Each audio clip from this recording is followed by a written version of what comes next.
বিজ্ঞানীদের একটা ছোট্ট ভুল কতটা ভয়ঙ্কর হতে পারে তার প্রমাণ হলো আজকের এই সিনেমা। গল্পটা একটা গোপন ল্যাবরেটরিতে তৈরি হওয়া দৈত্যাকার সাপকে নিয়ে, যেটাকে বিজ্ঞানীরা নিজেদের নিয়ন্ত্রণে রাখতে পারেনি। ফলাফল এক ভয়াল ধ্বংসযজ্ঞ। কিন্তু আসল আতঙ্ক তখন শুরু হয় যখন এই দানবীয় সাপ মাঝ সমুদ্রে এক যাত্রীবাহী জাহাজের উপরে হামলা করে। মাত্র কয়েকজন সাধারণ মানুষ কি পারবে এই দৈত্যের হাত থেকে নিজেদের বাঁচাতে?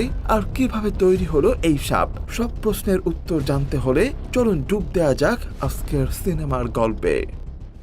শুরুতেই আমরা একটা আইল্যান্ডকে দেখতে পাই, যেখানে কিছু বড় বড় গাড়ি এবং হেলিকপ্টার যাচ্ছিল। এরপর লিন তার দুই অ্যাসিস্ট্যান্টদের সাথে সেখানে আসে। এখন যখন ট্রাকগুলো রাস্তা দিয়ে যাচ্ছিল, তখন একটা সাপ ট্রাকের নিচে পিষে মারা যায়। তারপর কি হলো চলুন আমরা পুরো সিনেমাটা আজকে দেখি। এর কিছুক্ষণ পর সাপটা আবারও জীবিত হয়ে যায়। পরবর্তী দৃশ্যে আমরা একটা রিসার্চ সেন্টারে দেখতে পাই, যেখানে কিছু সায়েন্টিস্ট সাপেদের উপর রিসার্চ করছিল। অন্যদিকে লিনের অ্যাসিস্ট্যান্ট তাকে জানায় যে তাদের দ্বিতীয় এক্সপেরিমেন্টটাও ফেল হয়ে গেছে, তাই তারা যদি তাদের রিসার্চ কন্টিনিউ করে তাহলে মানুষজন তাদের উপরে সন্দেহ করবে। সেই কারণে তাদের প্রজেক্টও এলিমিনেট হতে পারে। কিন্তু এখানে ডক্টর কিউ তাদেরকে বলে যে যদি তাদের এক্সপেরিমেন্টটা বন্ধ হয়ে যায় তাহলে তাদের অনেক বড় লস হয়ে যাবে।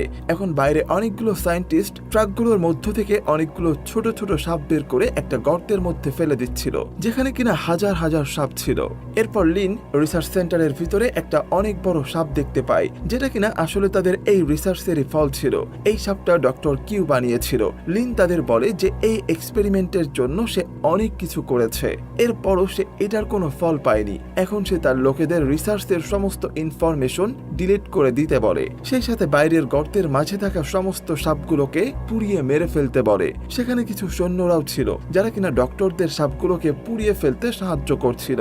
অন্যদিকে লিন বড় সাপটাকে বিদায় জানায় এবং একটা বাটন প্রেস করে। এজন্য ওই সাপটার শরীরের মধ্যে অনেকগুলো ইনজেকশন পুশ হয়ে যায়। হঠাৎ সেখানে রিসার্চ সেন্টারের অ্যালার্ম বেজে ওঠে এবং ওই বড় সাপটা অনেক জোরে জোরে চিৎকার শুরু করে, যার দেখা দেখি সেখানে থাকা বাকি সাপগুলো চিৎকার করতে থাকে। একসময় বড় সাপটা তাকে রাখা কাচের চেম্বারটা ভাঙার চেষ্টা করে। এটা দেখে লিন ওই সাপের চেম্বারে আগুন লাগিয়ে দেয়, কিন্তু ওই বড় সাপটার কিছুই হয় না। অন্যদিকে আমরা ছোট সাপগুলোকে দেখতে পাই, যারা কিনা বাইরের ডক্টর এবং সৈন্যদের উপরে আক্রমণ করছিল এবং এক এক করে তাদেরকে মারছিল।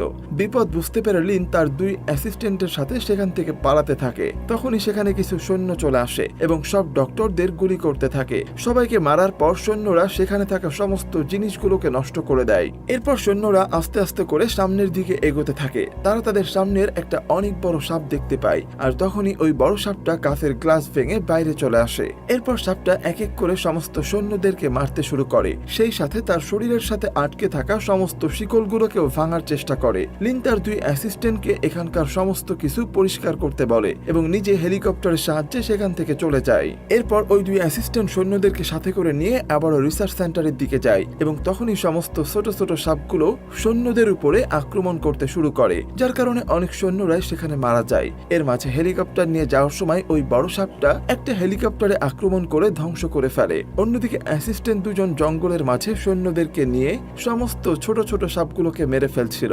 এখন তারা একসময় বুঝতে পারে যে এই সব ছোট ছোট সাপের সাথে তারা পেরে উঠবে না।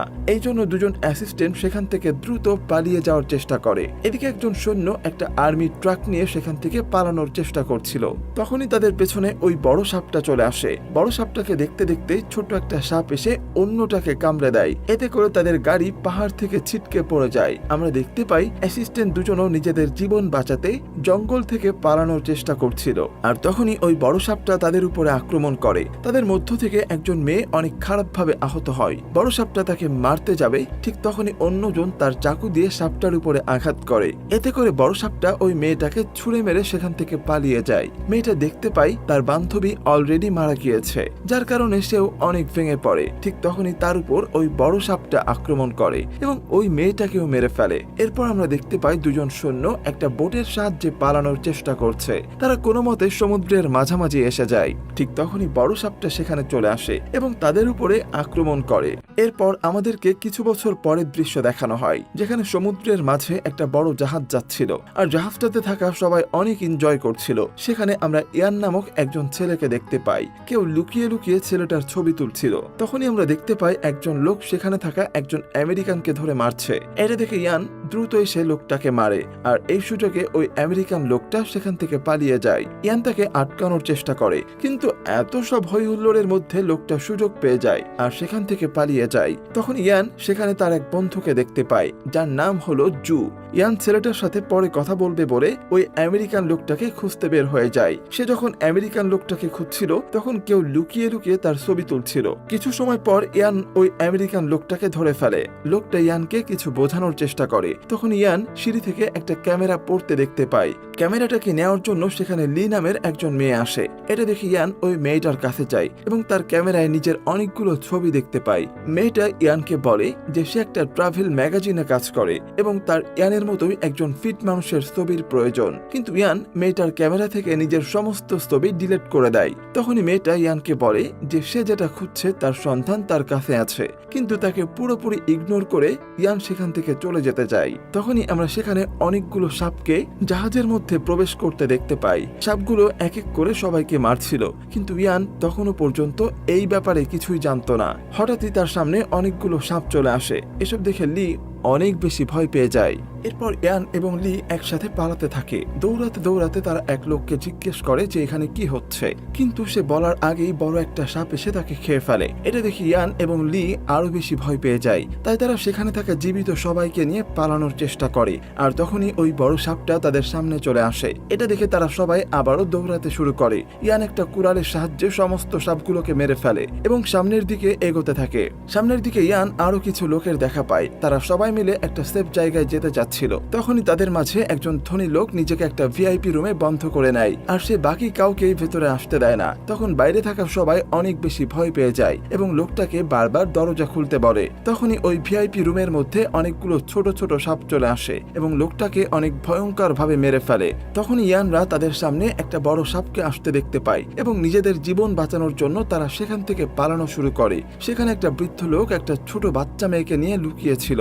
অন্যদিকে ইয়ানরা ইঞ্জিন রুমে চলে আসে। ইয়ান সবাইকে বলে যে সাপেরা শুধুমাত্র তাদের শব্দের জন্যই খুঁজতে পারবে, আর এই জন্য সেখানে থাকা সবাই একটা একটা করে মেশিনের পেছনে লুকিয়ে পড়ে, যাতে করে তাদের নিঃশ্বাসের শব্দ সাপের কানে না যায়। তখন ওই বড় সাপটা তাদের সামনে চলে আসে, কিন্তু তারা কেউ একটুও শব্দ করে না, যার কারণে ওই বড় সাপটা সেখান থেকে চলে যেতে চায়। ঠিক তখনই তাদের মধ্যে থাকা একজন মেয়ের ফোন বেজে ওঠে। এই দেখে ওই সাপটা সেই শব্দ শুনে আবারও তাদের দিকে আসতে থাকে। এটা দেখে সবাই আবার দৌড়াতে দৌড়াতে উপরে চলে আসে। বড় সাপটা তখন তাদের পিছু করছিল, আর এজন্য তারা সবাই ফ্রিজিং রুমে চলে যায় এবং সেখানকার দরজা বন্ধ করে দেয়। বড় সাপটা ফ্রিজিং রুমের দরজা ভাঙার চেষ্টা করে, কিন্তু সে দরজাটা যখন ভাঙতে পারে না তখন শান্ত হয়ে যায়। আর ঠিক তখনই ইয়ান দেখতে পায় যে তাদের মধ্যে একজনকে একটা সাপে কামড়ে দিয়েছে। এটা দেখে সবাই খুবই ঘাবড়ে যায়, আর এটা দেখে লি সেখানে থাকা ঔষধগুলো খুঁজতে থাকে, কিন্তু সে সেখানে কোনো ঔষধ খুঁজে পায় না যেটা দিয়ে ওই ছেলেটাকে বাঁচানো যাবে। তাই সে অনেক কান্না করতে থাকে। অন্য সবারও এই বিষয়টা নিয়ে অনেক খারাপ লাগে, কেননা ছেলেটা তিল তিল করে তাদের সামনেই মারা যাচ্ছিল। যাই হোক, তারা ফ্রিজিং রুমে অনেকক্ষণ ধরে লুকিয়ে থাকার কারণে তাদের সবারই অনেক ঠান্ডা লাগছিল। এটা দেখে ইয়ান তাদের সবাইকে বাঁচানোর সিদ্ধান্ত নেয় এবং বড় সাপটাকে নিজের পেছনে নিয়ে যাওয়ার কথা ভাবে। এটা শুনে জু তাকে এরকমটা করতে নিষেধ করে। তখনই যাকে সাপে কামড়িয়েছিল সেই ছেলেটা বলে যে সে এই কাজটা করবে। ইয়ান তাকে এরকমটা করতে মানা করলেও ছেলেটা তার কোনো কথাই শোনে না এবং ফ্রিজিং রুমের দরজা খুলে দেয়, আর সেই সাথেই শব্দ করার কারণে বড় সাপটাও তার পেছনে যেতে থাকে এবং বাকিরাও সেখান থেকে পালিয়ে যায়। ইয়ান ওই ছেলেটাকে রুম থেকে বের করার জন্য হাত বাড়ায়, কিন্তু ছেলেটা তার কোনো কথাই শোনে না এবং আবারও ঘরের দরজা বন্ধ করে দেয়, যাতে করে সাপটাও সেখান থেকে বের হতে না পারে। বড় সাপটা তাকে মেরে ফেলে। এটা দেখে ইয়ানের অনেক খারাপ লাগে, সেই সাথে অনেক রাগও হয়। যাই হোক, এখন তারা ক্যাপ্টেনের রুমে চলে আসে। লি বলে যে সে জাহাজটাকে চালাতে পারবে। ইয়ান দেখে যে জাহাজের পাইলটগুলো মারা গেছে। এটা দেখে ইয়ানের সন্দেহ হয়, কেননা সেখানে তো কোনো সাপ ছিল না। তখন ইয়ান লির কাছে আসে, যে কিনা ওই সময় অনেক বেশি ভয় পেয়েছিল, কিন্তু তারপরও সে অনেক সাহস করে অবশেষে সে জাহাজটাকে চালাতে পারে। এটা দেখে সবাই অনেক খুশি হয়। তখন লি হঠাৎই জাহাজের আশেপাশে একটা আইল্যান্ড দেখতে পায়, আর এটা দেখে সে অনেক খুশি হয়। তখন হঠাৎ করে তাদের জাহাজের সামনে বড় একটা সাপ চলে আসে এবং তাদের জাহাজটাকে আঘাত করতে থাকে। এটা সেই বিশাল সাপটা ছিল যেটাকে ওই ল্যাবে তৈরি করা হয়েছিল। ইয়ান এবং জু বাইরে এসে বড় সাপটাকে দেখতে পায়, আর এত বড় সাপটাকে দেখার পর তাদের অবস্থা খারাপ হয়ে যায় এবং তারা আবারও ভেতরে চলে আসে। এখন বাঁচার উপায় হিসাবে ইয়ান এবং জু ছুটে একটা বোটকে পানিতে ফেলে দেয়। ইয়ান জুকে বলে বাকি সবাইকে নিয়ে সেখান থেকে চলে যেতে, কিন্তু তারা তাকে একা ফেলে যেতে চাচ্ছিল না। ইয়ান লিকে প্রমিস করে যে সে অবশ্যই ফিরে আসবে। এরপর সে পুরো জাহাজে কেরোসিন ছিটিয়ে দেয়। বাকিরা যখন জাহাজ থেকে দূরে চলে যায়, ইয়ান সেখানে আগুন ধরিয়ে দেয়। এটা দেখে ছোট বোটে থাকা সবাই অনেক ঘাবড়ে যায়। তারা ইয়ানকে ডাকতে থাকে। চোখের সামনে এভাবে জাহাজ ধ্বংস হতে দেখে তারা সবাই অনেক কান্না করতে থাকে।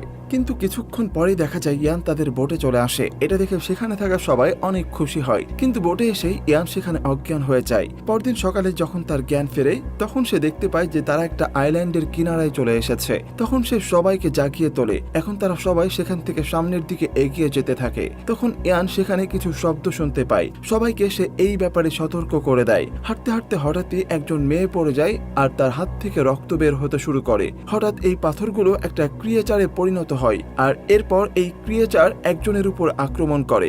এটা দেখে ইয়ান বুঝে যায় যে এই ক্রিয়েচারগুলো আসলে রক্ত দেখলেই আক্রমণ করে, আর এজন্য সে সবাইকে অনেক আস্তে আস্তে সাবধানে হাঁটতে বলে। এরপর তার হাঁটতে হাঁটতে একটা ক্যাম্পে চলে আসে, কিন্তু সবাই তখনও অনেক ভয়ে ভয়ে ছিল। সেখানে তারা কিছু বন্দুক এবং বোমা খুঁজে পায়। আমেরিকান লোকটা একটা ওয়াকিটকিও খুঁজে পায়। ইয়ান ওয়াকিটকির মাধ্যমে সাহায্যের জন্য চেষ্টা করে, কিন্তু সে কিছুতেই কোনো সিগন্যাল পাচ্ছিল না। তখন সেখানে থাকা অস্ত্রগুলো নিয়ে তারা সামনের দিকে এগোতে থাকে। কিছু দূর এগিয়ে যাওয়ার পর ইয়ানের মনে হয় যে তাদের আশেপাশে কোনো কিছু রয়েছে, তাই সে সবাইকে অনেক সতর্কভাবে চলতে বলে। তখনই তাদের মধ্য থেকে একজন লোক পানি খেতে খেতে যখন উপরের দিকে তাকায়, সে অনেক বেশি ভয় পেয়ে যায়, কারণ সে সেখানে একটা বিশাল আকৃতির মাকড়সা দেখেছিল।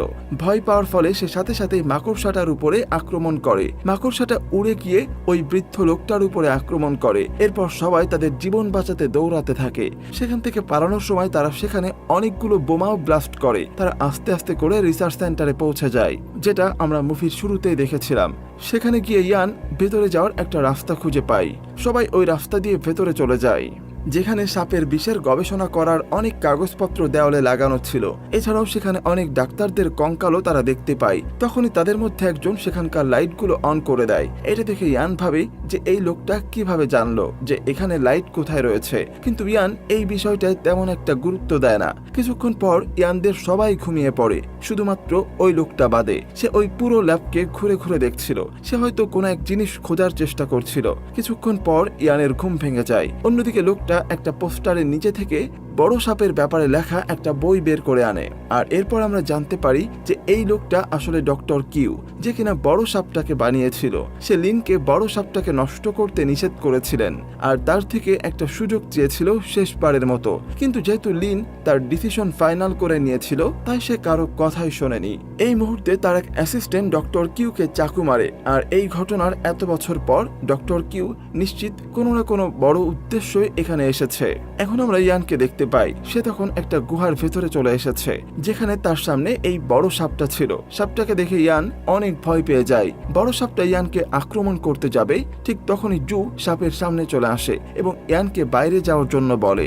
এটা দেখে ইয়ান ওই গুহার দরজা থেকে বাইরে বেরিয়ে আসে এবং সাথে সাথেই ওই গুহার দরজাটা বন্ধ হয়ে যায়, যা দেখে ইয়ান কান্নায় ভেঙে পড়ে, কেননা সে বুঝতে পারছিল যে জু হয়তোবা আর বেঁচে নেই। তখন লি তার সামনে চলে আসে এবং তাকে কোনো মতে সামলে আবারও ওই রুমের ভেতরে নিয়ে আসে। ওই মুহূর্তে ডক্টর কিউ তাদের সাথেই ছিল, কিন্তু তার আসল পরিচয় এখনো কেউ জানতো না। তখনই ওই ওয়াকিটকিতে রেস্কিউ টিমের শব্দ শোনা যায়। তারা বলে পরদিন সকালের মধ্যে তারা সেখানে চলে আসবে। এটা শুনে সবাই রেগে যায়, কারণ তারা এখানে বেশি সময়ের জন্য আর থাকতে পারবে না। তখন ইয়ান বলে যে তাদের এই জায়গা থেকে যাওয়ার আগে ওই বড় সাপটাকে মেরে ফেলতে হবে এবং সবার মৃত্যুর বদলা নিতে হবে। এখন সে সবাইকে নিজের প্ল্যানিং বলে। সবাই ইয়ানের কথা মতো কাজ করতে শুরু করে। এরপর ইয়ান জুকে গুড বাই বলে। তখন ডক্টর কিউ ইয়ানকে মেরে ফেলার জন্য তার উপর আক্রমণ করে, কিন্তু ইয়ান আগেই এটা বুঝতে পেরে তার উপরে আক্রমণ করে বসে এবং তাকে আহত করে দেয়। এরপর ডক্টর কিউ তাকে নিজের ব্যাপারে সব সত্য কথা খুলে বলে। তখনই সেখানে ওই বড় সাপটা চলে আসে, যাকে দেখে আমেরিকান লোকটা তার খেয়াল অন্যদিকে ঘোরানোর চেষ্টা করে। এদিকে ডক্টর কিউ বলে যে সে জাহাজের পাইলটদেরকে মেরে ফেলেছিল এবং সেই তাদের সবাইকে এখানে নিয়ে এসেছে। আর সব থেকে বড় ব্যাপার হলো সে ওই সাপটাকে ধ্বংস করতে নয়, বরং সাপটাকে বাঁচানোর জন্য এখানে এসেছে। এসেছে। ওই মুহূর্তে ইয়ান তার পেছনে ওই বড় সাপটাকে দেখতে পায়, কিন্তু সে কিছুই বলে না। আর কিছুক্ষণের মধ্যেই ওই বড় সাপটা ডক্টর কিউকেও মেরে ফেলে। আর এরপর ইয়ান ওই বড় সাপটাকে নিজের পেছনে নিয়ে যেতে থাকে। সে সাপটাকে ওই ক্রিয়েচারগুলোর কাছে নিয়ে যায়, যেগুলো আমরা এই দ্বীপের শুরুতে দেখেছিলাম। সেখানে সে একটা রক্তের বোতল ছুঁড়ে মারে, এজন্য সেখানে থাকা সমস্ত ক্রিয়েচার বাইরে চলে আসে। আর এরপর বড় সাপটা যখনই পাহাড় থেকে নিচে পড়ে যায়, তখন ওই ক্রিয়েচারগুলো তাকে খেতে থাকে, ফলে ওই সাপটা সেখানেই মারা যায়। পরদিন সকালে সবাই সমুদ্রের কিনারায় দাঁড়িয়েছিল, তখন একটা জাহাজ তাদের উদ্ধার করার জন্য সেখানে আসে। আর এর সাথে সাথে এখানেই এই অসাধারণ মুভিটা শেষ হয়ে যায়। তো বন্ধুরা, এই অদ্ভুত দ্বীপ আর সাপের গল্পটা আপনাদের কেমন লাগলো কমেন্ট করে জানাতে একদমই ভুলবেন না। আজকের মতো এখানেই বিদায় নিচ্ছি, আবারও দেখা হবে নতুন কোনো গল্প নিয়ে। সে পর্যন্ত সবাই ভালো থাকবেন, সুস্থ থাকবেন আর সিনে গল্পের সাথেই থাকবেন, এই আশা ব্যক্ত করে এখানেই শেষ করছি। আল্লাহ হাফেজ।